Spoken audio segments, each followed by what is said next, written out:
Assalamualaikum warahmatullahi wabarakatuh. Apa kabar Mams hari ini? Semoga puasanya selalu lancar, diberikan kelancaran dan selalu diberikan kesehatan ya Mams ya. Amin amin ya robbal alamin. Oke Mams, untuk kali ini yang akan saya bahas adalah tentang bagaimana, yaitu apa saja kesalahan dalam mengatur keuangan rumah tangga atau keuangan bulanan. Terkadang kita berpikir keuangan itu selalu menjadikan hal yang sangat sensitif ya Mam ya. Itu sangat pasti. Bukan kemudian kecukupan yang kita rasakan atau yang diberikan oleh Allah Subhanahu wa taala itu bukan berdasarkan besar atau kecilnya yang kita dapatkan, tetapi bagaimana cara kita mempergunakan atau mengelola keuangan itu secara baik. Tidak menjamin juga keuangan, jika pendapatannya besar maka keuangannya akan tercukupi, dan jika pendapatannya itu kecil maka keuangannya itu selalu merasa kekurangan. Tetapi bagaimana tergantung dengan cara kita mengolah keuangan itu agar menjadi tepat sasaran dan bermanfaat ya Mams ya. Bahkan tidak jarang juga kita melihat banyak orang yang bergaji besar selalu merasa kekurangan, dan orang yang bergaji kecil bahkan merasa cukup. Nah, di sini kesalahan dalam mengatur keuangan rumah tangga yaitu yang pertama itu tidak memiliki anggaran Mams. Kalau kita tidak memiliki anggaran dan kita merasa berat untuk membuat anggaran, seperti kita merasa membuang-buang waktu saja, itu akan membuat anggaran kita menjadi berantakan. Kondisi finansial sepenuhnya tergantung bagaimana kita membelanjakan uang kita saat ini. Dan menyusun anggaran seperti membuang-buang waktu itu bukan adalah suatu pemikiran yang bijak. Padahal sebenarnya tindakan tersebut justru menyelamatkan setiap menit, setiap detik dari hidup kita. Daripada kadang kita berpikir, daripada membuat anggaran terlalu menekan, mulailah dengan sesuatu yang sangat mendasar untuk membuat suatu perubahan yang besar dalam finansial kita ya Mams. Dan demikian, jika kita mulai membuat anggaran itu dari hal yang sangat mendasar, hal yang kecil-kecil saja, itu akan menyelamatkan anggaran kita atau finansial kita untuk 1 bulan ke depannya. Jadi saran saya, jangan pernah menyepelekan hal kecil sekalipun. Bahkan pengeluaran yang kecil sekalipun kita harus berusaha untuk mencatatnya. Nah, dengan demikian kita tahu dan kita bisa mengkoreksi di mana saja letak kesalahan kita sewaktu kita membelanjakan atau menggunakan uang yang kita miliki ya Mams, agar tepat sasarannya. Kemudian yang kedua, tidak memiliki dana darurat. Kebanyakan keluarga menggantungkan gaji bulanannya untuk bertahan hidup sepenuhnya dan tidak memikirkan untuk kedepannya. Misalnya dapat gaji bulan sekarang ya habis untuk hidup bulan sekarang.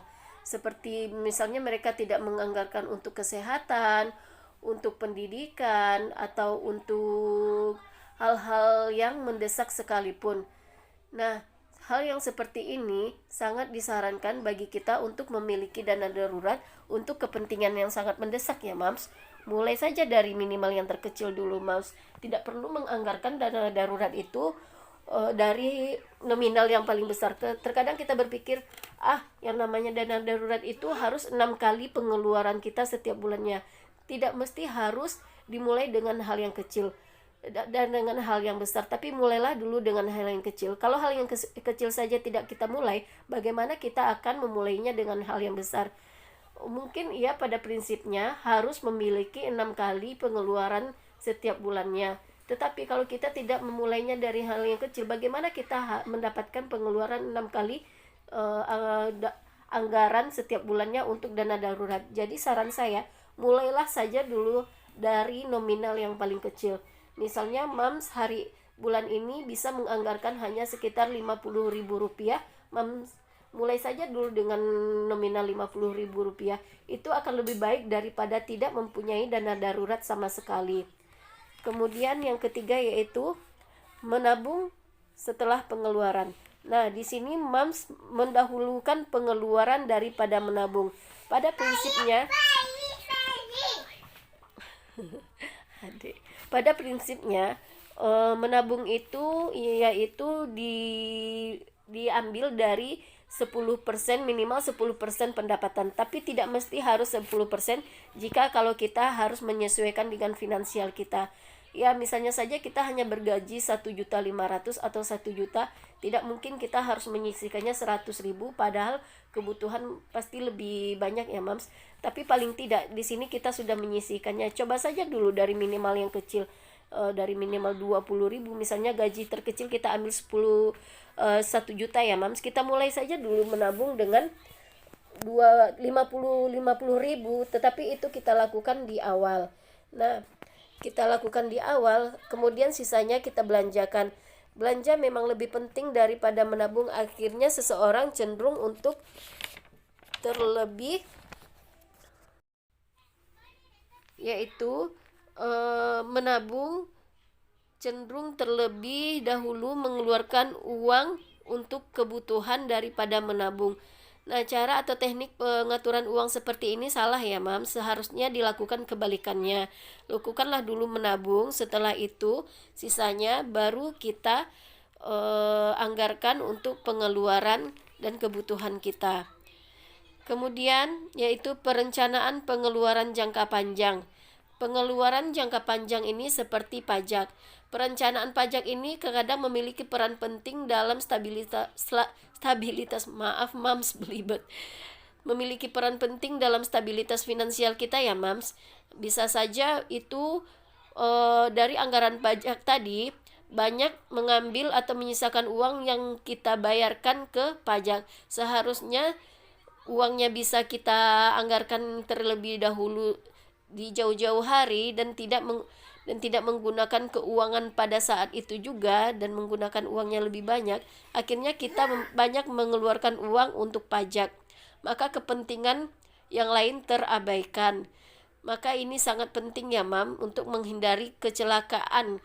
Nah, di sini saya bilang kecelakaan keuangan karena kita tidak menganggarkan keuangan jangka panjang yang besar nominalnya untuk meningkatkan finansial kita agar menjadi lebih baik. Jadi saran saya untuk jangka panjang kita harus juga menganggarkannya seperti berdekatan itu seperti sebuah sinking fund itu ya Mam, karena kita tahu pengeluaran kita akan banyak pada waktu tertentu, kita menganggarkannya terlebih dahulu agar tidak terjadi kecelakaan pada finansial dalam jangka waktu tertentu itu Mams. Nah, makanya kita harus ada yaitu namanya anggaran atau perencanaan pengeluaran jangka panjang. Salah satunya adalah contoh, dan bisa juga kita buat pada anggaran-anggaran lain seperti tahunan, yaitu seperti lebaran. Makanya di sini sekarang banyak para mams membuat anggaran yaitu tabungan finansial.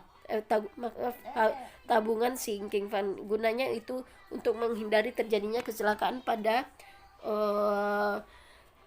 finansial kita Mams. Kemudian yang kelima yaitu meminjamkan uang kepada orang lain. Nah, hindari meminjamkan uangan jika mempengaruhi tabungan kita Mams.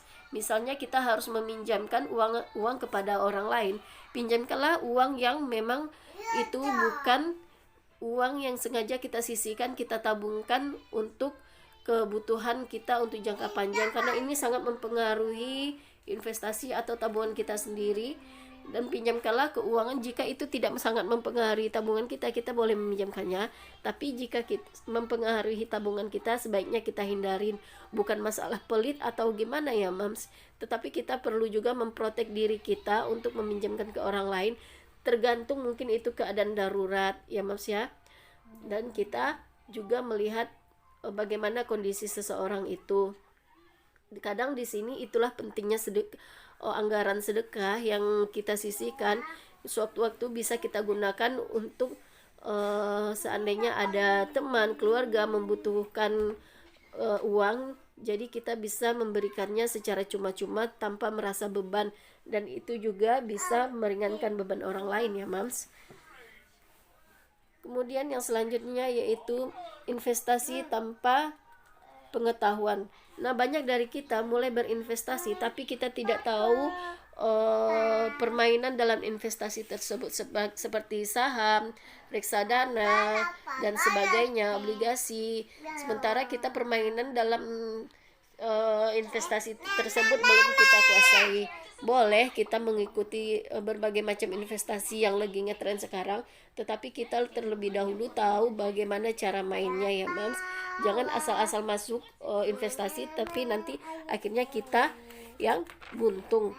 Kemudian boros. Ada kalanya kita menyadari keberuntungan kurang dari Rp1.000. Nah, apa ini? Nah, uang 1.000 tampaknya sangat sepele ya mamnya, dengan kita sering membelanjakan uang kita untuk misalnya hanya membelikan sebungkus coklat. Padahal kebiasaan kecil ini kalau terus-menerus kita lakukan, jika uangnya kita jumlahkan dengan secara teratur, akan menghasilkan jumlah yang sangat besar, sangat mempengaruhi finansial kita. Jadi kebiasaan buruk kita membelanjakan, walaupun itu hal kecil, tapi sudah menjadi suatu kebiasaan, itu sangat mempengaruhi finansial kita, Mas. Jadi saran saya, berbelanjalah dan budgetin serta anggarkanlah keuangan untuk berbelanja untuk menyenangkan diri kita sendiri, agar kita tidak bocor pada keuangan yang lainnya. Jangan nanti hanya sekedar untuk berbelanja yang kecil-kecil kita anggap sepele, 5.000, 10.000 nggak ngaruh lah, tapi 10.000 kali 10 aja itu sudah, kalau kita hitung sudah 100.000 ya Mam. 100.000 sudah bisa dapat apa misalnya kayak gitu, dapat beras 10 kilo Mams ya. Jadi kan bisa menyelamatkan perut kita juga Mams. Kemudian hidup dari hutang. Nah, jangan. Di sini yang ke-9 adalah hidup dari hutang. Banyak saya lihat seseorang yang mempunyai kemampuan untuk membeli sesuatu dengan uang cash, tetapi karena adanya seperti tawaran memakai kartu kredit dengan bunga 0%, maka mereka tergiur dan tergoda untuk menggunakan kartu kredit terus. Secara tidak langsung dia tidak menyadari kalau dirinya sudah terikat dengan hutang. Nah, ini jangan dibiasakan, karena jika selalu kita menggunakan tergoda untuk menggunakan kartu kredit, kita akan selalu yang namanya hidup dalam berhutang. Jika kita mampu untuk membayar cash, maka lakukanlah pembelian itu dengan cash. Kalau kita sudah terbiasa membelanjakan sesuatu menggunakan kartu kredit walaupun itu dengan bunga 0%, maka kita sudah tercatat sebagai orang yang sedang berhutang. Kemudian menganggarkan dana pensiun. Banyak pada saat ini seseorang yang masih berusia produktif, masih berusia muda, tidak memikirkan akan anggaran pentingnya dana pensiun, karena pada saat ini dia merasa masih produktif dan bisa menghasilkan uang, tetapi tidak menyadari nanti di usia muda, usianya semakin bertambah, maka tanggungan akan semakin banyak, kebutuhan semakin banyak, maka untuk dana pensiunnya tidak terpenuhi. Demikian sebaiknya semakin cepat kita menyiapkan dana pensiun, maka semakin damai masa tua kita. Dan jika kita sudah menyiapkan dana pensiun, kita merasa tidak canggung lagi, dan kalau bisa kita tidak mengganggu lagi kepada finansial anak-anak kita nantinya. Sebaiknya hari tua kita sudah memikirkan hal-hal yang seperti memikirkan ibadah, memikirkan ketenangan di dalam menjalankan kehidupan kita ya Mams. Tidak melulu hanya memikirkan apa yang mau kita makan besok, tetapi semuanya sudah kita prepare dari awal untuk dana pensiun, dan tidak mengganggu kepada, sebaiknya tidak mengganggu kepada ekonomi atau finansial anak-anak kita. Nah, segitu saja ya Mam. Terima kasih. Assalamualaikum warahmatullahi wabarakatuh.